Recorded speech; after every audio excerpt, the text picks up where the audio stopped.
बच्चों नमस्कार। आज हम लोग रहीम के दोहे पढ़ेंगे।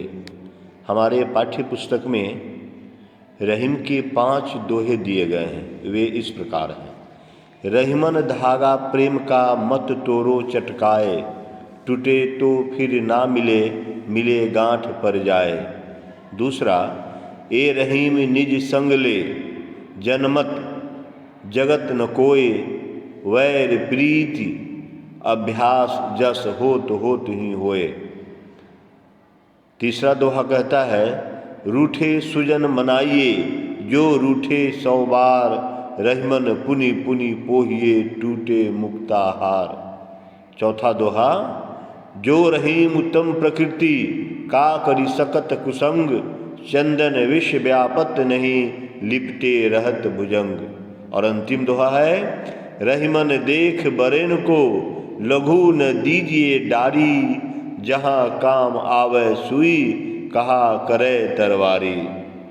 बच्चों, अब तक आपने देखा रहीम के दोहों को। अब हम उसके सरल अर्थ देखेंगे। पहला दोहा का अर्थ है, रहीम कवि कहते हैं कि प्रेम रूपी धागा को झटका देकर मत तोड़ो।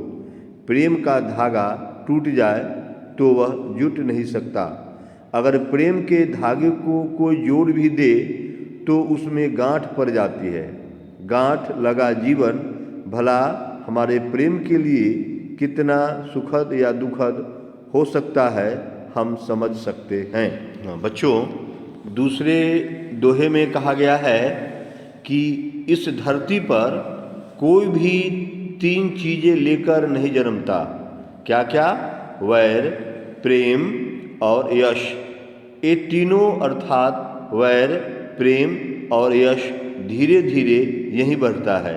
हमारे जीवन में अनेक तरह के परिवर्तन होते हैं, उनमें इन तीनों का विशेष महत्व है।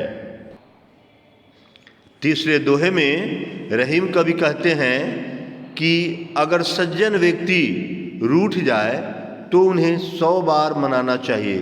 ठीक उसी तरह जिस तरह कीमती मोतियों को धागा से टूटकर गिर जाने पर भी उसे बार बार प्रयास कर धागा में पिरोकर माला तैयार कर लेना चाहिए, क्योंकि कीमती मोती सदा हमारे लिए लाभकारी होता है और सज्जन व्यक्ति का हमारे जीवन में बहुत ही महत्व है। उनसे हमें कदम कदम पर प्रेरणा मिलती है। चौथा दोहा में रहीम कहते हैं कि जिस व्यक्ति का स्वभाव उत्तम होता है उस पर कुसंगति का कोई प्रभाव नहीं पड़ता। जिस प्रकार चंदन के वृक्ष से लिपट कर रहने वाला सांप उस पर अपने विष का कोई प्रभाव नहीं छोड़ पाता, ठीक उसी प्रकार उत्तम प्रकृति वाले व्यक्ति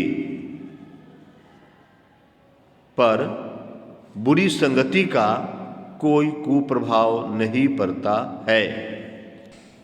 अंतिम दोहा है बच्चों, रहीम कहते हैं कि हमें बड़ी चीज़ों को देखकर छोटी चीज़ों की उपेक्षा नहीं करनी चाहिए।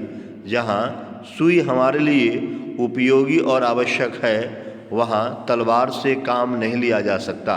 अतः हमें अपने जीवन में छोटी से छोटी और बड़ी से बड़ी वस्तु के उपयोग और महत्व को हमेशा ध्यान में रखना चाहिए।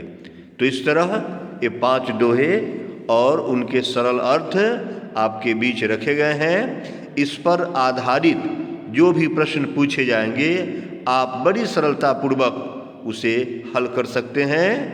यही विश्वास हम आपके लिए रख रहे हैं। धन्यवाद।